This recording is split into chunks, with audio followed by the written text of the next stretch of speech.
Hello and welcome to this midweek edition of the PipeBomb Wrestling Podcast, the show that is for the fans, by the fans. I am your phenomenal host, Mr. Podcasting, Chris Belcher. You can follow me at Chris Belcher24 on Facebook, Twitter, and Instagram. The show is at PBW Podcast on those platforms as well. So make sure you follow us. Make sure you like. Make sure you comment. Interact with us on social media. The show is for the fans, by the fans. We want to talk about what you want to hear about. Best way for us to know how to do that is for you to interact with us on social media. Let us know what you're digging. Let us know what you want more of, what you want less of. We'll make it happen. This show is for you, for the listeners.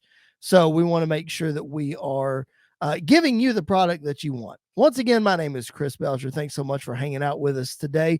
Joining me, as always, is the young buck, my co-host, Mr. Andy York.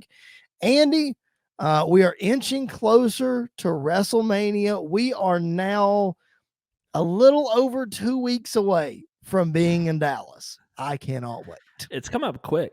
It's come up really quick, which this week is like Christmas for a lot of us, because if you can't tell by Chris's hat and my shirt, it is March Madness season. So basketball is taking place. Actually, I've got at my office now, I've got my iPad and my phone and my computer and my other computer set up ready to go to watch nothing but basketball all day. But yeah, this time of year is my favorite time of year, because my favorite sport, college basketball, is heating up. Like, this is the best moments of this heading into WrestleMania. Like, it's a great time to be alive right now, man. It's a lot of fun. I'm enjoying it. I texted you early this morning and I said, today is the greatest day in sports history. Every single year. Like, the Final Four is great. All the tournament stuff is great, but the Thursday of the tournament is always the best. Thursday and Fridays are the best. Because the games are so unpredictable. And they're so good at the same time. Like, even last night, like the Notre Dame Rutgers game went into double overtime. My wife, who is not a basketball fan at all, was getting excited about it. And this is like the first time we're looking into Kentucky basketball right now for a second. Last year we were terrible, didn't make the tournament, and my wife was not around us during Kentucky basketball NCAA tournament time. So this is like her first experience. I was like, this is us every single night. And you think I'm bad during the regular season games? Oh, I'm in playoff mode now, and this is going to get rough. Good luck to her, because my wife got to experience that a while back. See, my wife and I first started dating when Cal started coaching Kentucky. So she got to experience all of that. So all of that to say, we're not going to sit here and talk about college basketball on the podcast, but it is March Madness season. Andy and I are pumped, but it's also WrestleMania season. So it's a great time. All those things are going to overlap. So it's a good time in the sports world as far as us here at the PipeBomb Wrestling Podcast are concerned. So make sure you're joining in on the fun. Again, follow us at PBW Podcast on Facebook, Twitter, and Instagram. Head on over to the bodyslam.net YouTube channel. Make sure you hit that subscribe button and the notifications bell.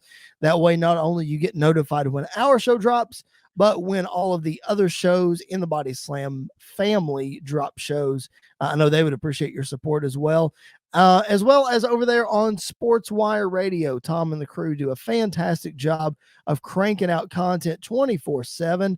And if you liked our college basketball talk there, Sports Wire Radio has you covered on all kinds of other sporting news and that kind of stuff. I think they go live multiple times a week. So make sure you follow Tom on Twitter. Follow those guys. Great content over there. I know they would greatly appreciate it. And if you are listening to us on a traditional audio format, your podcast, you like it in the Apple Podcast or on the Spotify or whatever, just hit that 5-star rating. Give us a review. We appreciate that very, very much. All right, Andy, let's get into it. If you guys missed our bonus episode earlier this week, we paid tribute to the one, the only Scott Hall, the bad guy, Razor Ramon. Unfortunately passed away on Monday. So we did a whole episode on him on Tuesday. Obviously, our thoughts and prayers are with that family. Great tributes on Raw and even on AEW with Britt Baker. And then, of course, on Raw, Kevin Owens dropping a lot of nuggets on Raw. And then, of course, the fantastic video that they played. So go back and check those things out. Go back and check our episode out. We would greatly appreciate that. Give us your favorite Scott Hall memories on social media, those things. But man, sadly, thoughts and prayers going out to another superstar this week, and that's Big E, who suffered a broken neck Friday night on SmackDown. Dude, a belly-to-belly suplex on the floor got dropped on his head. Initial reports are saying that this could be like Stone Cold's injury, and if it is, man, worst case scenario, that could be a career-ending injury for Big E. Yeah, it's rough, man. It was definitely scary watching it happen live and watching it happen on SmackDown, because we see it all the I don't want to say we see it all the time, but we see it occasionally. Guys getting dropped on their head. I mean, at the Saudi Arabia show with Madcap Moss getting dropped on his head and literally finishing the match, not having a concussion or not. Like he was fine after that. But this, man, this shows. It reminds us that the old saying is, this is not ballet. Like this is a physical contact sport that has its moments like this, and I really hate it for Big E. It seems like every time something good starts to happen or a big push starts to happen for him, something gets in the way, whether it's another superstar or injury or whatever the case is. And so, I'm hoping for a speedy recovery. Honestly, I hope what comes from this, other than a speedy recovery, is I hope WWE realizes the value in Big E. Because he is, I think it's very safe to say, he's one of the most popular guys in WWE. Like one of the biggest fan favorite guys in WWE. He always gets the crowd reaction. He always gets a crowd hot. He is one of the most charismatic guys I've ever seen in person. To where if I'm having a bad day and I literally see his smiling face on Twitter or Instagram or whatever, my day is instantly better because of him. So, thoughts and prayers are with him. Hopefully he has a quick recovery. Just seeing him, I mean, if you've seen the videos of him talking about it, the positivity, it's not just a character gimmick. It's literally who he is. Because if I was sitting there with a career-threatening injury, the broken neck, positivity would be the last thing on my mind. And that's what he was preaching the whole time and going forward. So props to him for that. But I just hope that on all sides, everything kind of comes together and works out. And you feel bad too for Ridge Holland, because you got a guy that's new coming up from NXT, and a lot of people are going to blame him, for that spot. Now, whether, you and I have watched wrestling, we've forgotten more about wrestling than we remember. Let's be honest. So that to say, we've watched a lot of wrestling, but we still aren't on the inside and can't tell like if that was legit his fault or not. So you feel bad for Ridge Holland. He went to visit Big E in the hospital that night. So that, that's bro code right there, number one, in wrestling. So you feel bad for him. You hope it wasn't his fault, but it seems like even if it was, that, like you said, Big E's attitude, it's no big deal. Be positive and life moves on and that kind of thing. Yeah. It's definitely a two-person thing of like, I have to trust you, you have to trust me, that kind of thing. And we've seen in the past where there's some cases more than others where it clearly is someone's fault.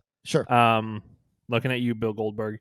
But or Owen Hart. Or Owen Hart. Yeah. Like there are a couple instances of that. But then there are like freak accident things with, I mean, you got to remember, for a while, Seth Rollins was deemed an unsafe worker because of the whole Sting thing, which I don't blame Seth for that at all, because how many times has he hit somebody with a buckle bomb and it's been completely fine? And he hits it one time on Sting, and Sting breaks his neck and has that whole issue as well. He also broke Cena's nose, which to me, a broken nose and a broken neck are two completely different things. Because it seems like it happens a lot more, and it's a lot easier to break someone's nose in wrestling than the other way around. So I don't know. I think it's one of those of, we're not on the inside and we're never going to know, and that's totally fine. And if this was a constant thing with Ridge Holland, which to my knowledge it hasn't been, if this was like a Nia Jax situation, then I think it would be one thing. But just a freak accident or just a missed timing or a misstep or whatever, you got to remember these guys are professionals, but everybody's going to make a mistake every once in a while, and so you kind of got to pick yourself back up and move on from it. And I hope Rich Holland does that, because 2 failures in one segment is not a good thing for that faction group that they're trying to build right now. Right. And it's not starting off to it's not having a great start heading into WrestleMania. Well, what are you talking about? The other failure? Are we talking about the renaming of one Pete Dunne? Butch, oh ladies and gentlemen. Pete Dunne is on the main roster, and his name is Butch. Now, I will say this. They did, when Sheamus introduced him, he did say that it was his nickname. He did not acknowledge that it was Pete Dunne, but he did say that it was his nickname. And Pat McAfee several times on commentary said, we know him as another name, but whatever, blah, blah. They wrestled each other. Right. In NXT. Exactly. Exactly. Yeah. So I'm not okay. And maybe it's because I'm not a big Pete Dunne fan. I'm not as sour on it as maybe you are. Go ahead and air your feelings out as to how you feel. So I don't mind, like, they've done a couple of changes this week that I don't mind, which we're going to talk about one of them here in a little bit that I'm all for. So, like, the changes don't bother me. It's when they take someone like a Pete Dunne that has been very established in NXT. Obviously, he's very established with, me and you that have watched NXT for years and watched them at Pro Rev and Evolution. Evolve. Sorry. Evolve Wrestling and PWG and a lot of this other stuff. It's very frustrating because we know who that is, and you're just changing it to fit the main roster buzz or whatever, which to each his own. That's fine if you want to do that. But I don't know. It's kind of a slap in the face of, like, taking away all this man's years of work to get here, and kind of just changing it with the name. I think this faction is great. Putting Pete Dunne and Rich Holland with Sheamus, I love it. Like, I think they fit so well together because their wrestling style fits so well together. Yes. They're the bruiserweights. They're like want to punch you in the face. They want to get rough. They want to get physical. They work. They're 3 of the stiffest workers I've seen in a long time. So them together is perfect. It's just, if Rich Holland can keep his name, why can't Pete Dunne keep his name? I agree. He's an established guy, Pete Dunne, who before Walter held the NXT UK Championship forever, got into a feud with William Regal, which is a big deal. Like, he is a very, very good worker, great guy that could make a big impact on the main roster.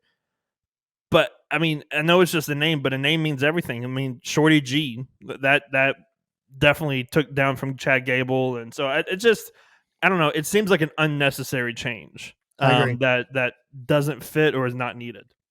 I agree. Man, could you imagine if Timothy Thatcher was still here? He would fit in so well with that crew. Oh my gosh, you imagine that faction? Timothy Thatcher, Oney Lorcan, Danny Burch, like all of them together. I would love it if they kept those guys, did that, and have like a fight night club. And have them all together and literally just let them, what Raw Underground was supposed to be. They could make it. They could make it and literally make it something amazing out of nothing. I think one of the issues that I have with Butch, because I was thinking about this as I was reading a lot of comments online and stuff about how, well, WWE, here they go, changing names and changing gimmicks and blah, blah, blah, blah. My thing is, like, I'm a huge WWE mark. I'm a shill. Okay. I'll say it. And I try my best when things come up, especially because I have a podcast and we need material to talk about. I try to find ways to defend WWE logic. I do. Sometimes that is to my detriment. Sometimes I get laughed at when that happens. But this one, like, I can't think of a good, like, Butch is not bad, but I can't understand why. Like you said, Rich Holland got to keep his name. Why can't Pete Dunne keep his name? And like you said, he's already been established. It's that kind of thing, whatever. Plus, WWE has kind of gotten away from character names to a certain extent. We're really now on a first name, last name kind of thing throughout a lot of WWE. So to take a step back on that, it's kind of strange. Yeah, and I don't know. Over the last couple of years, it seems like there's a weird fascination to like remove a name. Yeah, because like with Matt Riddle, he's just now Riddle. right. There's somebody else. It was Andrade. Andrade went from being Eldrade El Idolo to, or no, I'm sorry, that's him now. Andrade Cien Almas. Yep. To now Andrade. Mustafa Ali has been Ali. He's been Mustafa Ali. He's been Mustafa. Like he's had a lot of different name changes. Yep. Chad Gable went from Chad Gable to Shorty G back to, I think he's now Chad Gable. He's Chad Gable. Yep. So like I don't know. They just have this weird. They just like pick one name or the other, and then you got somebody like Seth, who is now Seth freaking Rollins, who has 3 names. So like, right, it's just a weird mix, and it doesn't. If it was consistent, that's one thing, but it's not consistent across the board, and right. it seems very weird. Plus, it's obviously making fun of, not making fun, but it's poking fun at a certain area of the world in right. Europe and Great Britain, right. and poking fun at them. Which is whatever. I mean, it's pointless and stupid, and right, but I don't know. It's just it doesn't seem necessary. It's like the Gunther thing. Like I'm never gonna call Pete Dunne Butch. I can just tell you that now. I'm never gonna call Walter Gunther. I can promise you that now as well. So I already have a tough time to call him Viper Dewdrop. So it doesn't really make sense to me. Right.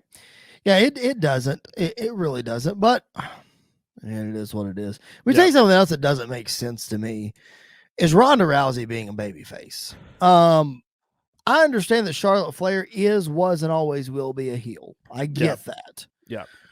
But Ronda Rousey being a babyface is painful for me. And the reason is because her promos suck. Like, I can't I can't defend it. No. Like, you can be a babyface and give me some intensity at the same time. Yep. Like Ronda just looks like she doesn't want to be there as a baby face. Like, did you catch that vibe at all? That's how it felt since she returned. Is she feels like she kind of doesn't just want to be there at all. Yeah. I think WWE fans have turned her sour towards pro wrestling, which we're good at doing that to people. We are. But I think it would be fine if she had somebody cut her promos for her or talk for her. Like, I think she, honestly, I know they're both from the UFC and this is a cop-out, but it works for Brock. It could work for her of somebody cut the promo and she literally just stand there behind them and just look menacing. Yeah. Like, that is perfectly fine, especially going up against someone like Charlotte. Like, that would work great. And then I'm sure after this whole Charlotte thing, within the next couple of months, she's going to turn heel. You know what? The fans are going to turn her heel. If she sticks around at all, it would not shock me at all if she finished up WrestleMania and was done until next WrestleMania and comes back and faces Becky. They should have just done Becky this year and not worry about Charlotte, because we've already seen Charlotte and it's a match that nobody wants to see. But yeah, I agree. Your point about the fans souring Ronda, it would not shock me if that were to happen. It wouldn't shock me if this was her last WrestleMania. Yeah. Because I think she could have 2 matches at WrestleMania this year, and that'd be it. Because I think you're still dying on the hill of where they're going to unify all the titles. Unify all the cards. I feel it. Like I just feel like they're going to do Becky, Bianca, Ronda, Charlotte. Becky and Ronda are going to win their matches. Becky becomes Becky 2 belts again, and the Usos are going to win both tag titles. Like I have that gut feeling that that's going to happen this year, because we're on a different tangent now, but I don't understand why they would just unify the world titles and not everything else, because there are less women wrestlers on the roster than there are men. And so if you're only going to have one men's title, I don't think you need 2 women's titles. I don't think we need the tag titles. Like, I think the tag titles are already an issue. And so I don't know. I just feel like 3 women's titles is not going to, it's going to become very stale, because the same people are going to stay on top, and it's not going to have different feuds going into different shows. And I don't know. I just feel like they're going to unify all the titles together and just have everybody jump across brands.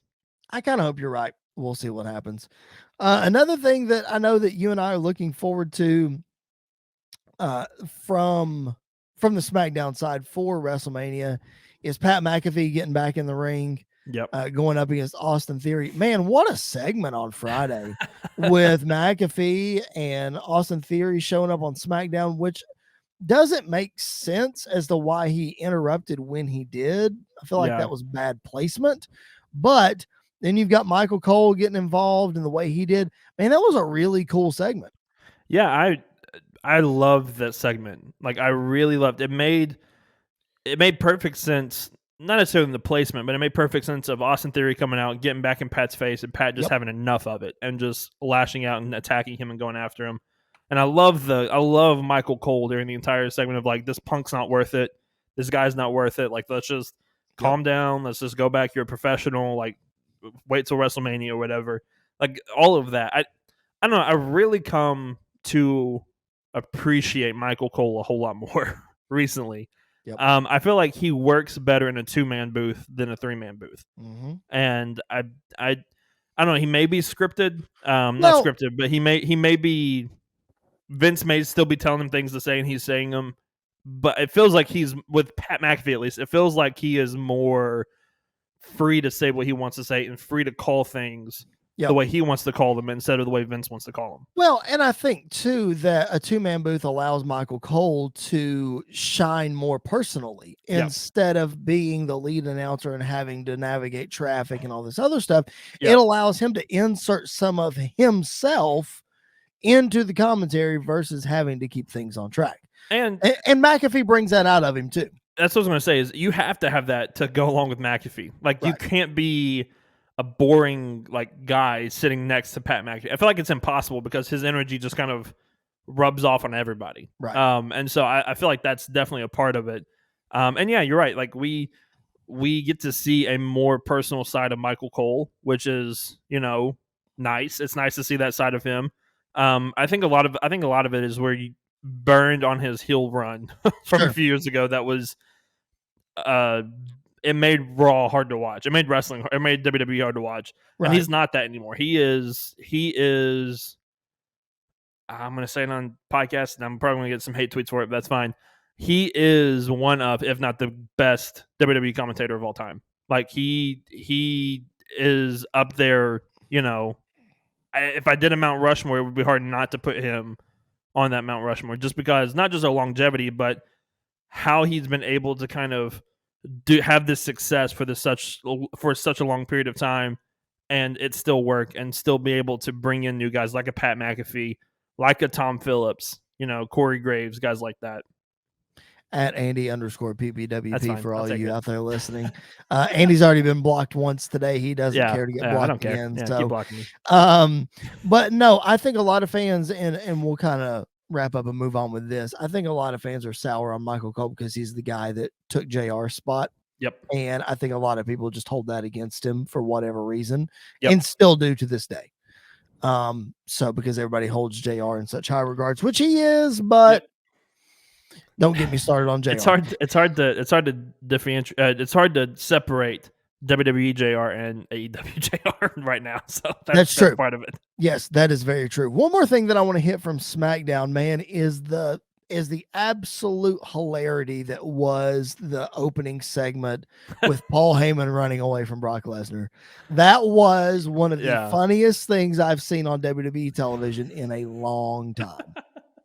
I mean, just replay that over and over, please. I love Paul Heyman. I absolutely adore Paul Heyman. Like, he's great. Because we've seen this before with his feud with Punk. Like when he is the part of the story and is like running from guys that he's done wrong, it's amazing. And I honestly think he's going to get destroyed at WrestleMania. Like I think he's definitely at least going to take an F5. Sure, I think so too. At Mania, maybe an F5 through like the announce table or something. Like Paul Heyman going through an announce table would be amazing. That would kill Paul Heyman. Let's not do that. I don't think it would kill him. I think Brock would just lightly drop him on it. But yeah, wait a minute. What? But whoa, rewind. Yeah. Have you ever seen Brock Lesnar drop anybody lightly? No, but I think he would. Okay. He did Vince. He dropped Vince lightly when he F5'd him. I don't think Brock would drop anybody lightly. I think he would. I'll say this. I think he would protect Paul Heyman. I don't think Brock can protect anybody either. I don't know about that. He's never hurt anybody that he wasn't supposed to hurt storyline wise. That I can remember. Okay, well that may other be than true. himself with the shooting star press. Right. But that's completely different. But yeah, I loved it. I'm just going to keep repeating myself. This Brock Lesnar is amazing and fun. I hope he's not going to win the titles at WrestleMania. I hope he stays around after WrestleMania though. And I would love it if he went after the IC title.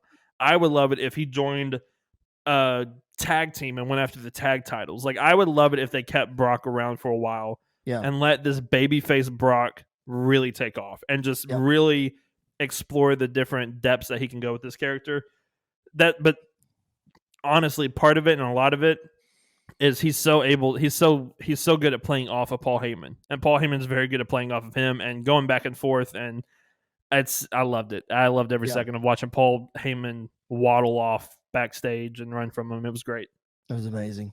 All right, let's move on to Monday Night Raw. There were a couple things on Raw that stood out, not a whole lot. The biggest thing that I noticed, and I'm sure everybody else noticed, was the absence of one Cody Rhodes. This was the Raw that everybody was kind of pointing to that he would be at. A lot of people now are speculating online that he'll just show up at WrestleMania. I'm fine with that. Whatever, no big deal. But the thing that I want to point out is not necessarily that Cody was not on Raw. The fact that Damian Priest used the Crossroads for the first time in a long time. Yeah, that was very telling. But I think it's in a weird way. I think it's very telling that Cody is showing up. Me too. Because I think they're trying to play off the fact that he's not. And I think part of it is he's been using the Razor's Edge a lot more recently, and with Scott Hall's passing on Monday, they may have swapped the finish or whatever. May have said don't use it. Yeah, for tonight. Well, I mean, he still used it though on the announce table. On the announce table, but he didn't use it as like a finish, which is whatever. But I think it's very telling of like them trying to say, oh well, he used the Crossroads, so Cody Rhodes is not coming into WWE now. I think they're definitely trying to play it off like that. I'm going to be very shocked if April 3rd he is not there. Is that Sunday? Is that the Sunday one? April 3rd? Sunday, yep. Yeah, I would be very shocked if he's not there April 3rd. I would be even more shocked if he's not on Raw April 4th. Like, if he's not there, then I have no idea what's happening at this point. Me either. Right, exactly. Yeah. If he's not on WrestleMania, he has to show up on Raw. Yeah. And if he doesn't show up on Raw, who knows at this point? Because I don't think he'll go to SmackDown. He might, but I don't think so. With a unified title, it doesn't really matter where he's at. Right. Anymore. So I think there's a lot more feuds I want to see him in on Raw than SmackDown. Mm-hmm. I mean, obviously with Seth, him and Edge, I think him and Edge is almost a lock to happen at SummerSlam this year. Because I think that would be absolutely amazing. Him and Finn Balor, like there's a lot of matches on Raw that I would like to see him in.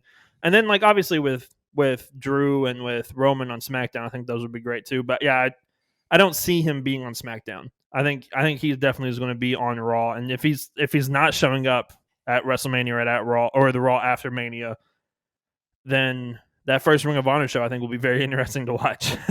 Yep. To be honest. Yeah, for sure it will. You mentioned Edge a few minutes ago. That was the big change you were alluding to earlier.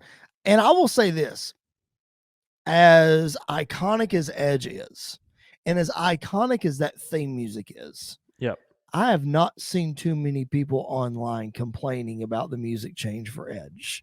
Nope. And that's how you know that it was done well. And because it was another Alter Bridge song, that's also how you know that Edge had a major hand in doing it. I wouldn't be shocked. I think when people see that it was Edge, not just, hey, here's new music for you. I think when people see that it was Edge, they're more okay with it. Oh, I completely agree. And I think it was all Edge. Like, I really think he wants to do this different character. And his music that he was coming out to does not fit that character at all. I will say the first like 30 seconds of the music, I was like, oh, they gave this man a generic a very generic theme song. Like this is not good. He's going to come out to this generic theme song and whatever. And then all of a sudden the lyrics kicked in. And when those lyrics kicked in, I was like, this is perfect for this new character. Yep. And the promo he cut afterwards was amazing as always. And yeah, they've only got physical one time. It's only been promo since, and this is the match that I'm most looking forward to at WrestleMania. And I think it's going to be I think it's going to be almost impossible for anything to be better than this match. I really do. Oh yeah, hands down, this will be the match of WrestleMania. Yep, this could be WWE's match of the year if it's done the right way. Well, look, Edge and Seth Rollins was match of the year, and it happened 3 times. So, Edge being match of the year 2 years in a row at almost 50 years old. Edge is almost 50. AJ's like 43. Yeah. And this is going to be your match of the year? Like, bro, sign me up. It's honestly, it shows how great both of them are. Like this is not news. This is not a controversial take, but like almost 50, almost 45, and we're talking about them possibly having match of the year is and the match ridiculous. hasn't even happened yet. It hasn't even happened yet. Yeah. It's ridiculous. I hope it only happens once. Like I hope we don't get a rematch. I hope this is one and done. I hope this is it. I agree. And it's going to be awesome. Like it's going to be absolutely amazing.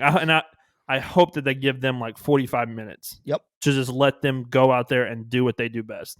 Like I would give them 45 minutes. I want to see a fist bump or a handshake at the end of the match and just be done with it. Yep. That's what I want to see.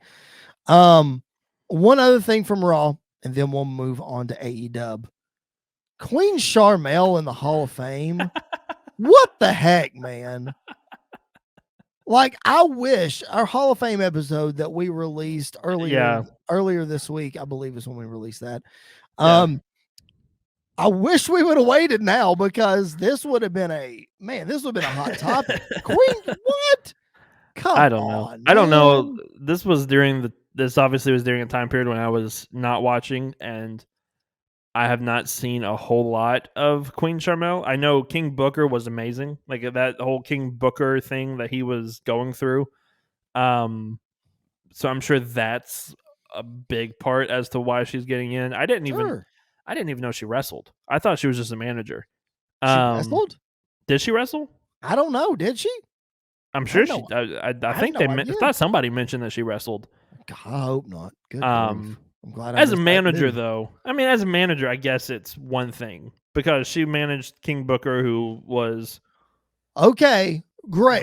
But again, the point that we made, if you go back to our Hall of Fame episode, available in our archives, go make sure you check it out. The point is that was just a small little fraction.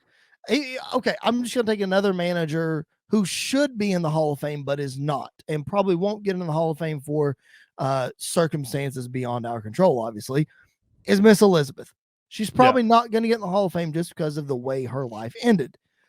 But does that woman deserve to be in the Hall of Fame as a manager? Absolutely she does.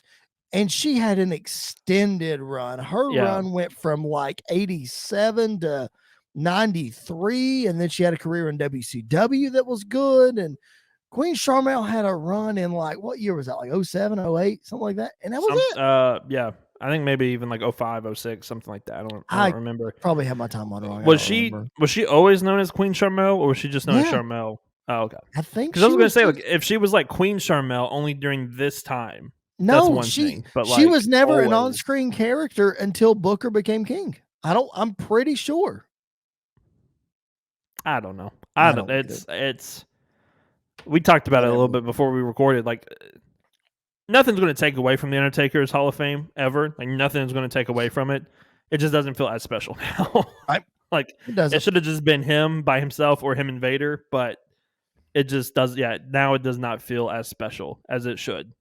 Well, it's about to get more special if the rumors are true and the Steiner brothers accept the invitation for the Hall of Fame.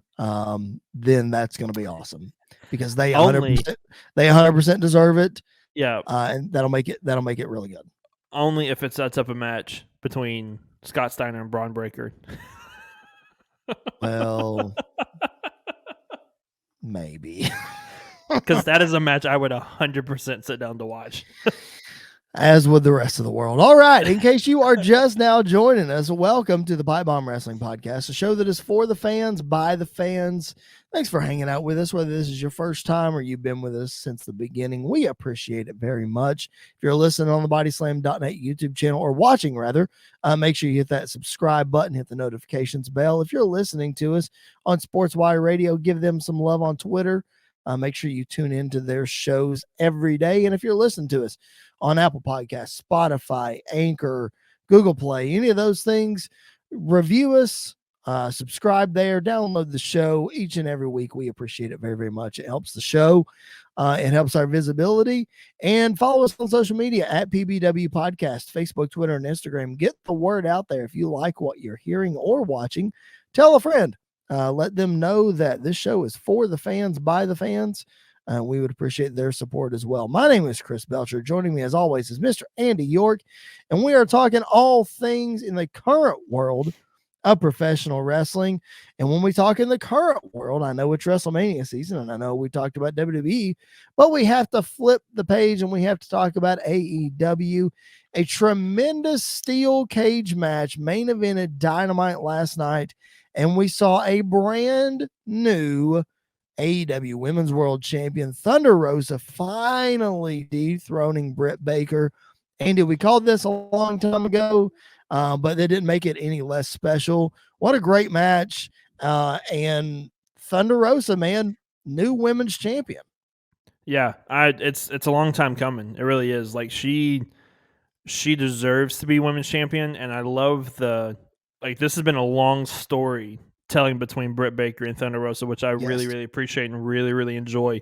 It seems like, I don't know, it seems like AEW sometimes takes the long road, which sometimes is very beneficial. And I think this is one of those times where it's been very beneficial of telling this story to get Thunder Rosa, because it feels, especially after the way she got cheated out of it at Revolution, it feels very special, her winning the title.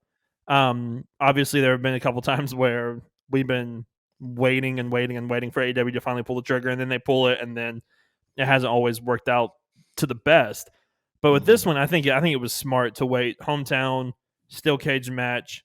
Both of them are psychotic. Some of the stuff that they do. The chair spot that Britt Baker took was rough. Like, I was expecting the chairs to fold in and like kind of give with her, and they did not give in. It was stiff. The thumbtacks.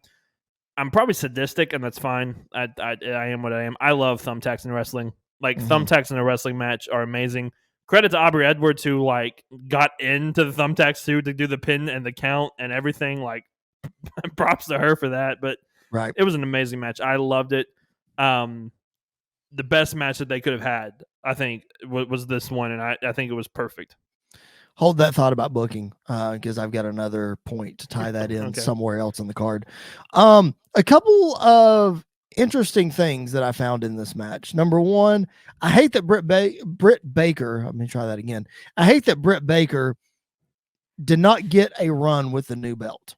Yeah. Like, they give her the new belt at Revolution and she loses it 2 weeks later. Like, that's lame. I feel like the old belt fits Thunder Rosa better than the new belt, and the new belt fits Britt better than the old belt. Anyway, beside the point. That's just my opinion. Also, somebody posted on Twitter, I can't take credit for this, but this is brilliant.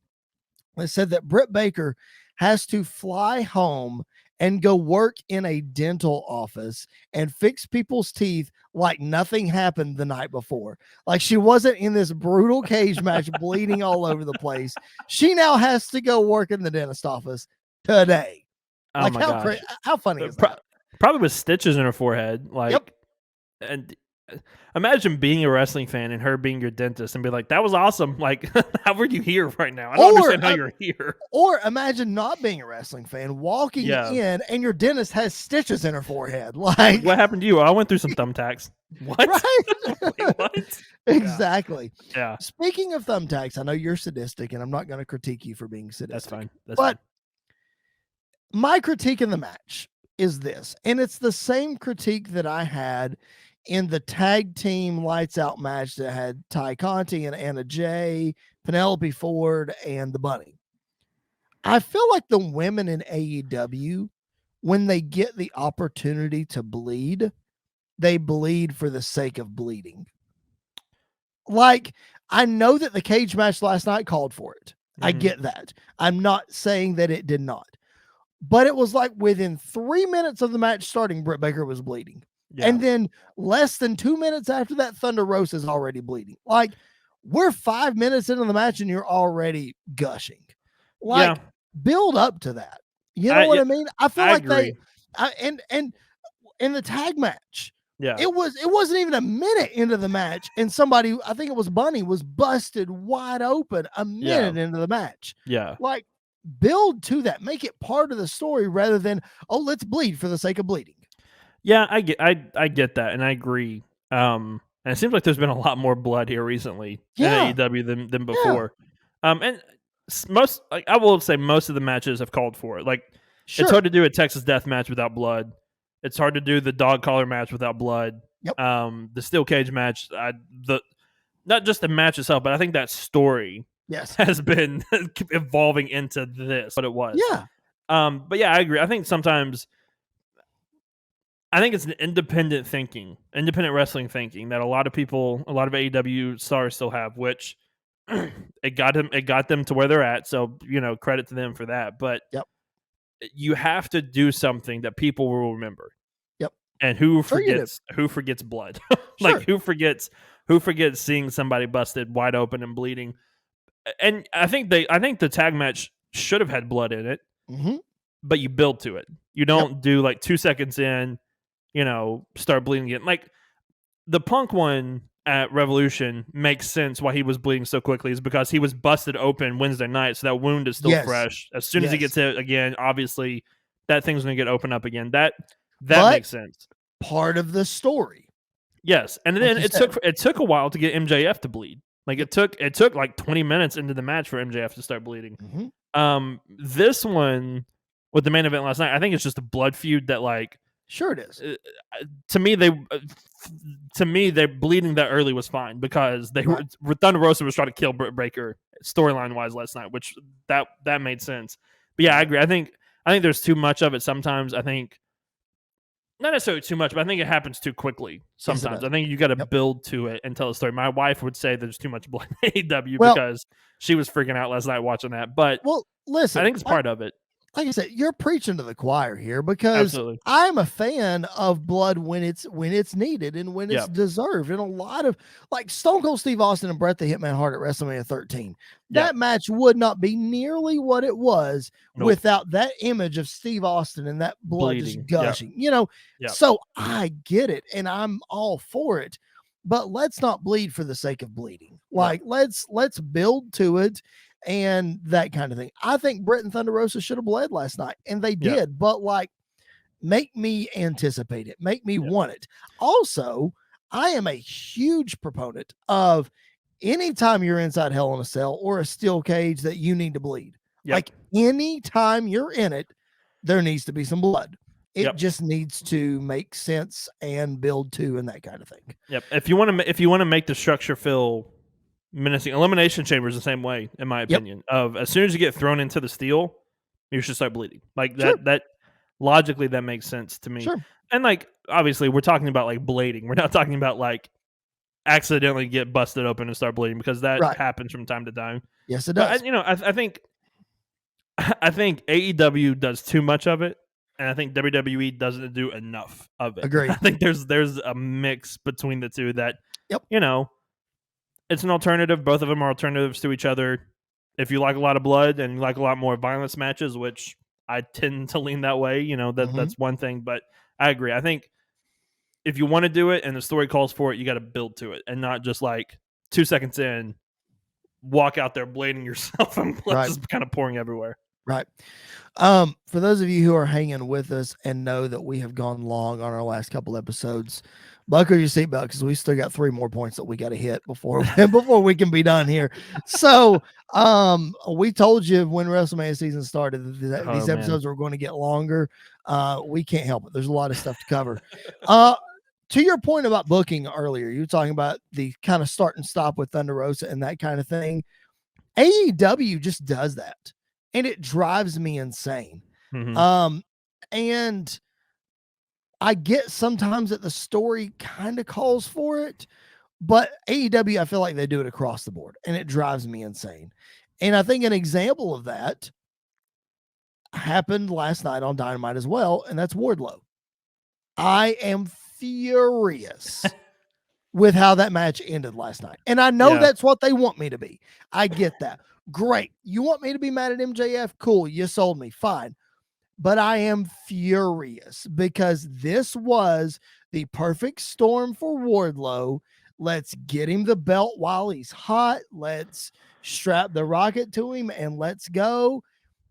And now we're just trying to, like, you could give him the title and tell the MJF story at the same time. Yeah, and I agree. I hated the finish last night, but I hated it because I think I was supposed, like you said, we're supposed to hate that finish. It was not supposed to be a finish that made us happy or cheer for. I don't know. I think Wardlow versus MJF is more appealing to me than Wardlow being TNT champion. Sure. Because I think we're heading to the next one is Double or Nothing. Yes. I think we're heading to a massive Wardlow MJF match, and I fully expect Wardlow to get the win. Like, I think we have a one-off match, Wardlow MJF. I think Wardlow gets the win, and I think he goes either to the TNT Championship against Scorpio Sky, or I think he may go all the way to the AEW World Championship, which does not feel out of place at all. Right. And so I don't know. I think they do a lot of stop and start pushes. I just feel like this one, the story is more compelling to go with MJF than him being TNT champion. And I don't want to see MJF fighting for the TNT championship. Like, I want to see him go after the AEW championship. And so I think him and Wardlow having this feud makes more sense to me than Wardlow going after the TNT champion. Plus, Scorpio Sky just won it last week. I kind of want to see what he does with it for a while. Sure. And if he doesn't do well, then just put it back on Sammy Guevara and let Sammy kind of tear through everybody again. But I don't know. I think it's one of those of we gotta give it some time to see where it's going. But I think the feud of MJF makes more sense than him being TNT champion as of right now. I guess I'll buy it. I guess I just don't like it. I think it's dumb. See, you're the WWE shill that tries to make everything make sense. I'll be the AEW one that tries to make everything make sense to my own fault, which happens a lot. Whatever. Let's move on to the Hardys. Jeff and Matt Hardy, their debut tag match last night on Dynamite. And I don't want to say a whole lot about this match just because, it was what it was. Whatever. Yeah. They had to get them on TV. But was it just me, or did Jeff Hardy look gassed the whole match? Or is he just really good at selling, or was he like legit hurt from the beginning of the match? Because if you look at him on the ring apron before he ever tags in, he's already wincing. And then when he gets in, he's really, really slow, man. Like, I know he's older and I know he's taking a lot of bumps, but man, it just looked bad last night. It really did. Yeah, I don't know. I wonder if he is, because it's been a while since he's been in the ring. So I wonder if there's some ring rust that is going to take a few minutes to get him back to where he needs to be, or get him a little while to be back where he needs to be. But I don't know. I feel like they also may be playing up to how he left WWE. Like, that could be kind of a part of it as well. But I don't know. They did that with Matt Hardy. He was acting erratic during Dynamite and walked through the crowd or whatever. But that may have been just to get Jeff Hardy into AEW. So there may be an injury, or he may just be out of ring shape. He looks great. Like, physically, he looks fine. But there's always a saying of you can look physically in shape, but there's a difference in there's a difference in being physically in shape and in ring shape, and he may not be in ring shape right now. And I don't know. It's one of those that he did look a little rough last night, more so than normal. Yeah, but he still hit the swanton bomb like crazy. Oh yeah, that one hurt. Like he didn't even get over the top. He never does. He lands on top of them literally every time. So bad. Oh my gosh. But yeah, I just noticed that. I was like, man, this is kind of hard to watch. Like this is not very good. But again, it's Jeff Hardy, whatever. But another guy that we had a hard time watching for a while, but has really, really transformed. It's the best word I can use. Man, Chris Jericho. Dude, the guy is in the best shape of his career. Yeah. Holy cow. Like I noticed it when he wrestled Eddie Kingston, but especially last time on Dynamite when he came out with the jacket with no shirt. Yeah. Oh my gosh. And look at us side by side with even his face. And oh man, props to Jericho, man. He has definitely gotten back to his normal form. Not normal form, but his in shape form. And then he's about to drop an album and go on tour in about a month. And so we're going to go back to another Jericho. There's a lot of things that kind of play into it. But I don't know. I think, to be quite honest, he hasn't had a great match until the Eddie Kingston match for a while. That I can remember. His tag match that happened in Nashville was okay.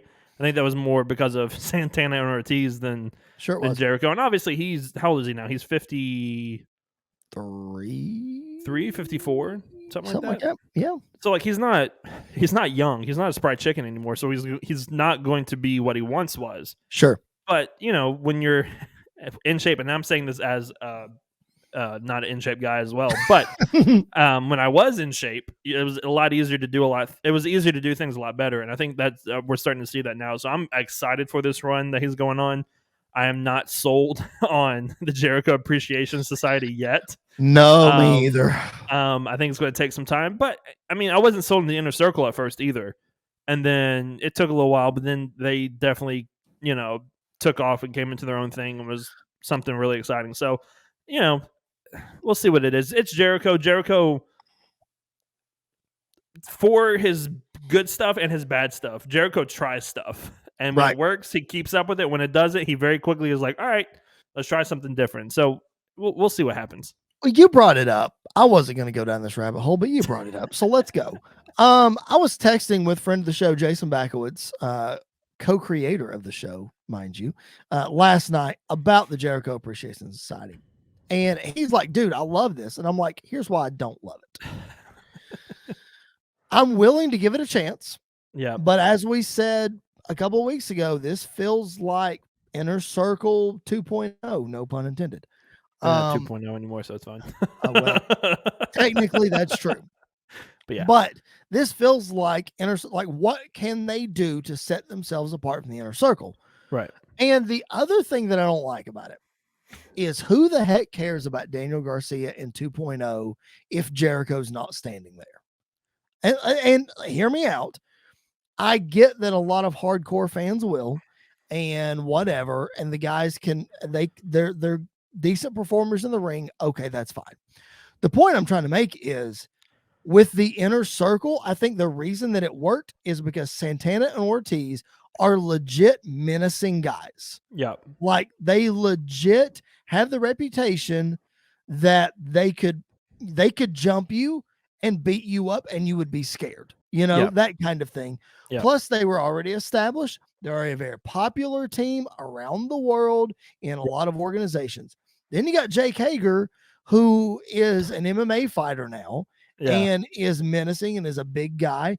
And then you got Sammy Guevara. Now, Sammy was the one that wasn't as popular as the other guys, but he was showing very, very quickly that he could hold his own. Yeah. So what I'm saying is the Inner Circle, even from the beginning, could walk out without Jericho as individuals and hold their own and grab people's attention. Yeah. The guys in this Jericho Appreciation Society cannot do that.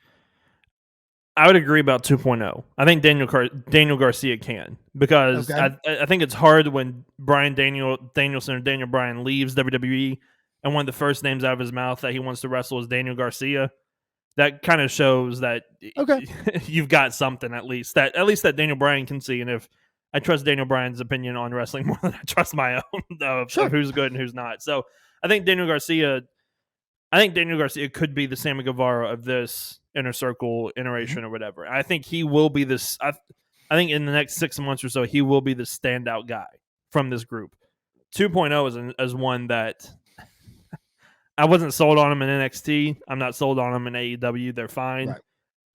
They're good at what they do, which is being the team that extends feuds for other teams, which, is whatever. Honestly, I wouldn't be shocked if 2.0 doesn't stay long in the Jericho Appreciation Society and some other tag team comes in and replaces if it were them.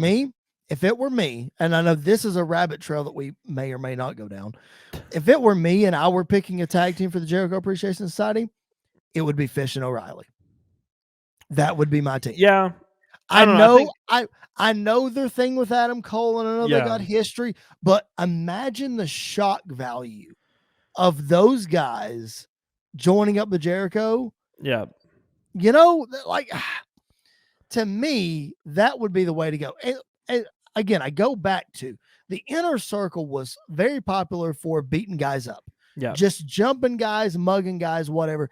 And it felt real and it felt, like something different. I'm sorry, but if 2.0 and Daniel Garcia jumps a guy, I don't believe it. Yeah. I don't. I just don't. I don't believe that either. I honestly, if we're looking at tag teams that could join other than 2.0, I think Fish and O'Reilly would be a good one. I think them with Adam Cole is more interesting than them away from Adam Cole.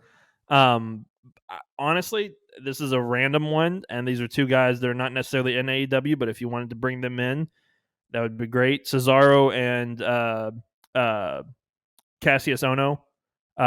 They were called the Kings of Wrestling for a while. They were a tag team. Bring those two guys in.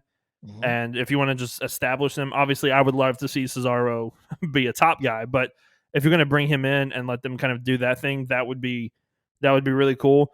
Let the Revival turn on, or FTR turn on the Pinnacle and join the Jericho Appreciation Society. Like, that would be great. That would be really cool.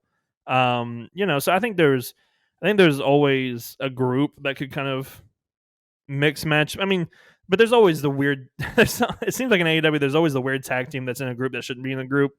Like the Butcher and the Blade should not be in the Andrade thing. They definitely should be in the House of Black. Like, just let them go over to the House of Black and let that thing grow. Which it seems like it's going to start growing a whole lot more. Which I am for. Like, I think that's going to be really cool.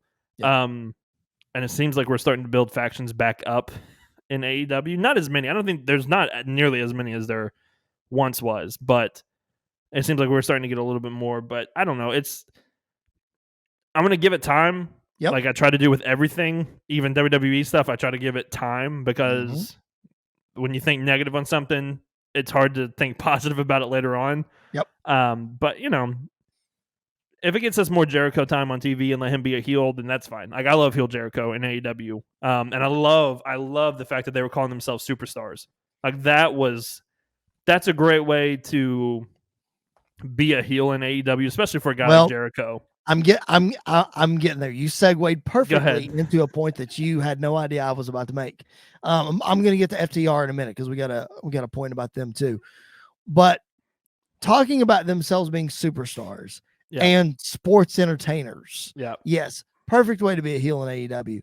But hear me out, okay? This is not me trying to be a mark. This is not me sucking up or anything like that. But just hear me out with this.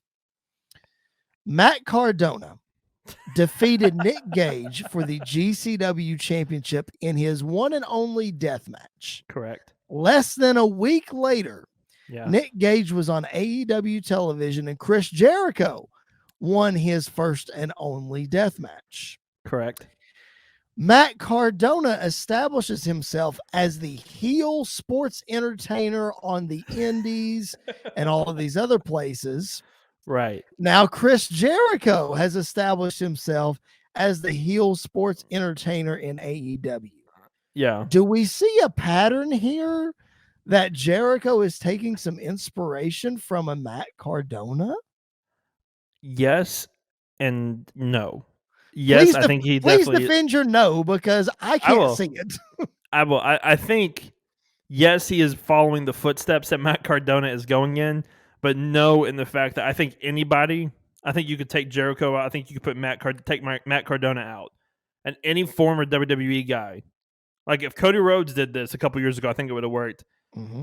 Independent wrestling fans are so anti-sports entertainer that it would have worked with anybody at this. Like, in my opinion, I think it would have worked either way. Now, I think he is definitely seeing that it's working with Cardona and being like, okay, let's try this in AEW and see if it works. And I think that part of it is definitely going to work. And I think it's just all because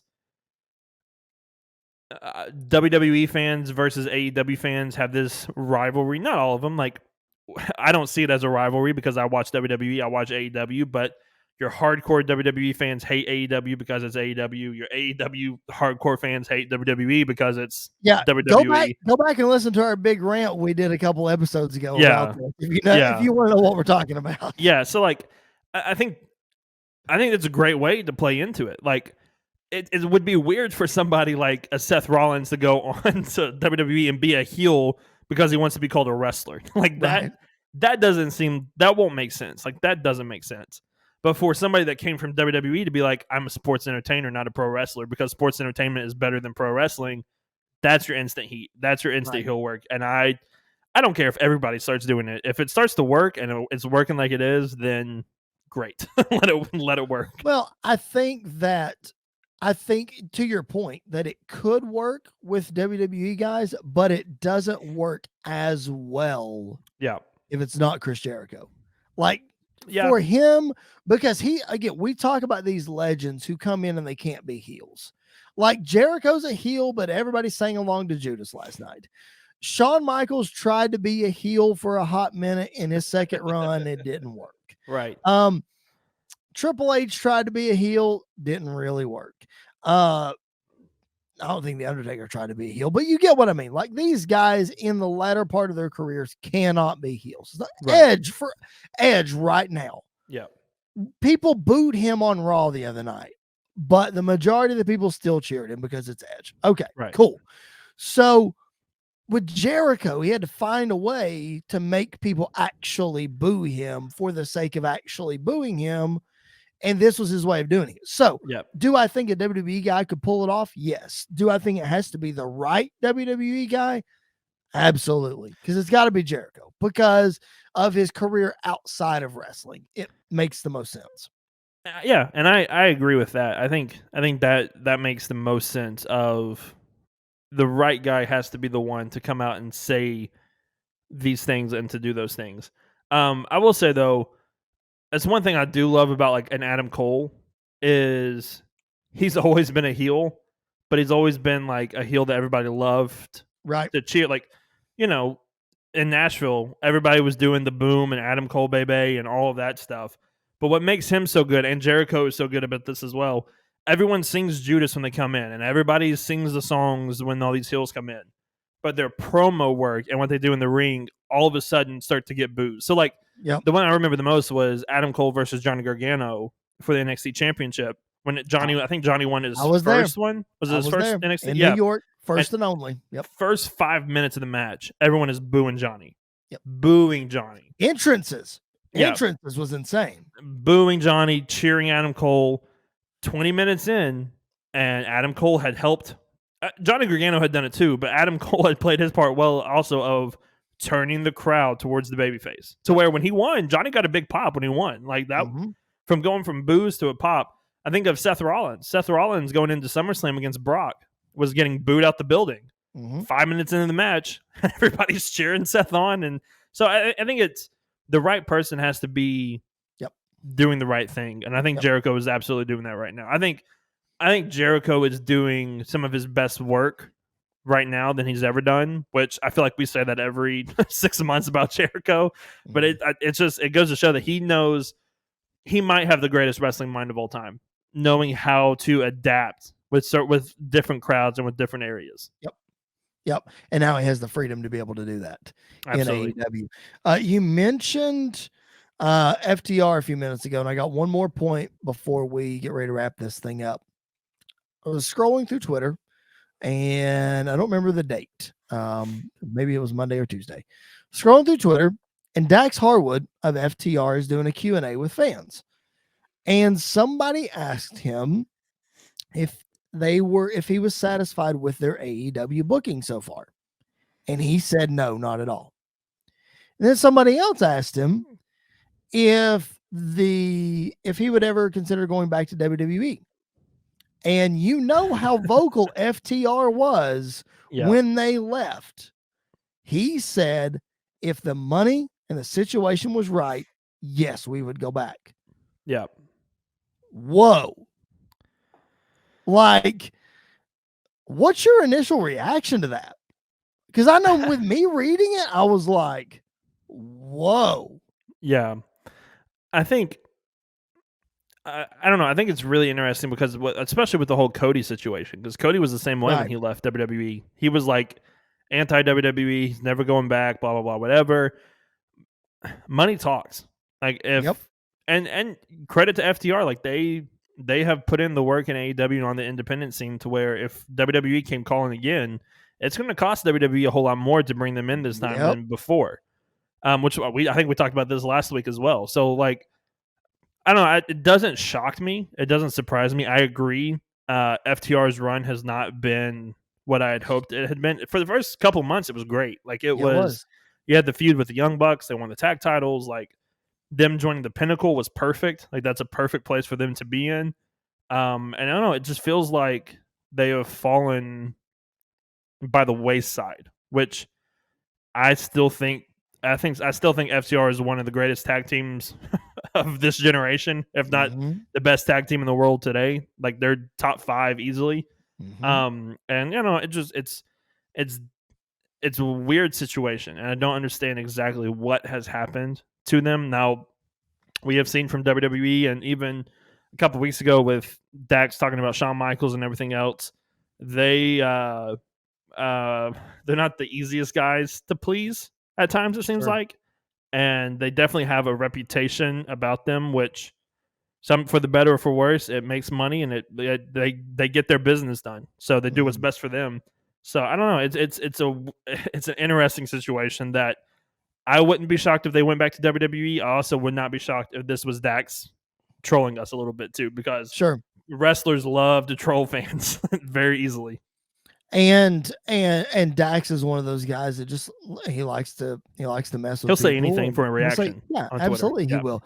So that's also why I don't put a lot of stock into the Shawn Michaels situation. For those of you who aren't familiar with that, go back and read it. Apparently, Shawn was being sympathetic with him about some things, and then when Shawn got in front of his buddies, apparently he poked fun at him. I think there's a little more context to that we need. I don't necessarily buy it 100%. I also don't think he and Shawn had a conversation about it to clear the air. So I don't think you should air your dirty laundry unless you went to Shawn and he was like, oh, yeah, I was making fun of you. Yeah, that conversation meant nothing. Then you can air it out. Okay. Yeah. Whatever. Yeah. Don't get me started on bashing Shawn Michaels because I will go to bat for that man till the end of the earth. Anyway, but yeah, this could be a lot of things. So it's really interesting. Like you said, you made a great point. Like these guys are hard to please. FTR, they're not necessarily easy to do business with. Yeah. So I don't know, man. I don't know what to make of this, but I do agree with him that the booking in AEW has not been good for them. Yeah. After they won the tag titles, like it kind of went downhill, man. And I think the Pinnacle was a great place for them, but I think the booking of the Pinnacle wasn't great. Like it was like they got the Pinnacle together just so they could have the blood and guts match. And then like nothing else really meant anything. Honestly, I think they got the Pinnacle together just to push MJF. Yeah. And you know, that's fine. Like that's any good faction is going to have one guy that's a standout with the Inner Circle. Sure. It was Sammy Guevara. Like he was the one that was catapulted to the top. It's not like you're not going to have a Shield instance every single time where all 3 members, or an Evolution essence where all members come out looking like main event stars and become main event stars. But FTR is one of those that it's hard for me to see how they got lost in the shuffle, because if they're hard to work for, pick me. Go ahead. I know why they got lost in the shuffle, because AEW has too many guys. Their roster is way too big. What have I been preaching since the beginning? Well, AEW's roster is way too big. But they've been that way. They were that way in WWE too. They were lost in the shuffle too because their roster was too big. Like, a lot of companies' rosters are too big right now because, and we talked about this before we started recording, I think too, of like, if the best free agents are out there, I don't care where they come from, pick them up. Yep. But you got to start like, you got to look at your roster too and realize that you have too many people in too many areas or too many sections or whatever. And not everybody's watching Dark and Elevation, and so a lot of these guys are going to get lost in the shuffle. But even then, like, the Young Bucks are never going to get lost in the shuffle. Right. Kenny Omega is never going to get lost in the shuffle. Right. To me, FTR is one of those tag teams that should never, even in WWE, they should never get lost in the shuffle. They should always be up top, front. I think in WWE, they were tag champs for a long time. The problem is WWE doesn't have the stock in the tag team division that AEW does. Exactly. Yeah. So that's the problem there, is AEW is the company that is known for the tag team division. Yeah. And they're letting FTR get lost in the shuffle. What are you doing? Like, yeah. It drives me. They have but my thing is they have a lot of people on the roster. They don't have a lot of like tag teams though, like that have been up front and up top. You have Jurassic Express, you have the Young Bucks, you have Kyle and O'Reilly, you have the Lucha Bros, FTR, you have Private Party, you have Butcher and Blade. But they've never done anything. Right. You now have the House of Black, which I don't think they're going to go for the tag titles anytime soon. I think they're just out for blood at this point. But that's like 7 teams right there. So like I don't understand how they easily got so lost in the shuffle, unless there was an attitude problem or a backstage heat problem that led into it, which is also kind of believable at this point as well. So I don't know. I think there's 2 sides to every story, just like the Shawn instance, and I think there are 2 sides to this story as to why they were so easily lost in the shuffle. Yep. And honestly, they may be an instance where they think they are owed everything and they haven't really done anything to stand out, so that could be a part of it as well. Like, having great matches don't get you to stand out anymore. Everyone in AEW has a great match. You have to do something different to stand out. So, well, and the problem with that is that FTR is not one of those standout character teams. They're an old school tag team, like the Andersons or whatever, that they don't. Back then, you didn't need a character as a team to stand out. So, more on that, I'm sure, in the coming weeks. Like we said, maybe they really are unhappy. Maybe it's their own fault. Maybe they're just trolling people. Who knows? Maybe it's a mix of everything. Well, yeah, it's most likely a perfect storm combination of all of those things. Yeah. But that's gonna do it for this edition of the PipeBomb Wrestling Podcast. Thank you guys for joining us. What do you think, Andy? You want to hand out some high spots and turd sandwiches? You got anything? All right. Yeah. Let's hand out a high spot and a turd sandwich, shall we? The highs and the lows of this week in the wrestling business. I'm going to start with my high spot, man. My high spot was Paul Heyman getting chased by Brock Lesnar. Like, I laughed so hard at that all week long. Like, that, to me, that was amazing. Yeah, I loved it. I think my high spot this week is the main event last night from AEW. That match was absolutely what it needed to be, and it was perfect, and it was a great way to, I'm not going to say bookend this feud, because this is a feud that I would love to see kind of go on forever, because I think these are your top two talent in your females in your women's division by far. I mean, Britt's got to get a rematch at some point, right? Yeah, and so I'm excited. Like, I think this is going to be a lot of fun to see these two go back and forth. But that match last night was absolutely amazing. If I'm handing out a turd sandwich of this week, man, I hate to do this. It's got to be Jeff Hardy. Like, I felt defeated watching that match last night. Yeah, like it's one of those things where I almost was like, man, WWE did a good thing. in releasing him. Like, I can see why they did it if that was the reason. Yeah. You know, I'm not saying he was on drugs last night. I'm not saying he was messed up or anything like that, but he did not look great last night. And he had a match over the weekend. He and Matt wrestled Brian Myers and Matt Cardona over the weekend. Yeah. This is not his first time in a wrestling ring. They had a match on Rampage last week, if I'm not mistaken, right? No, they.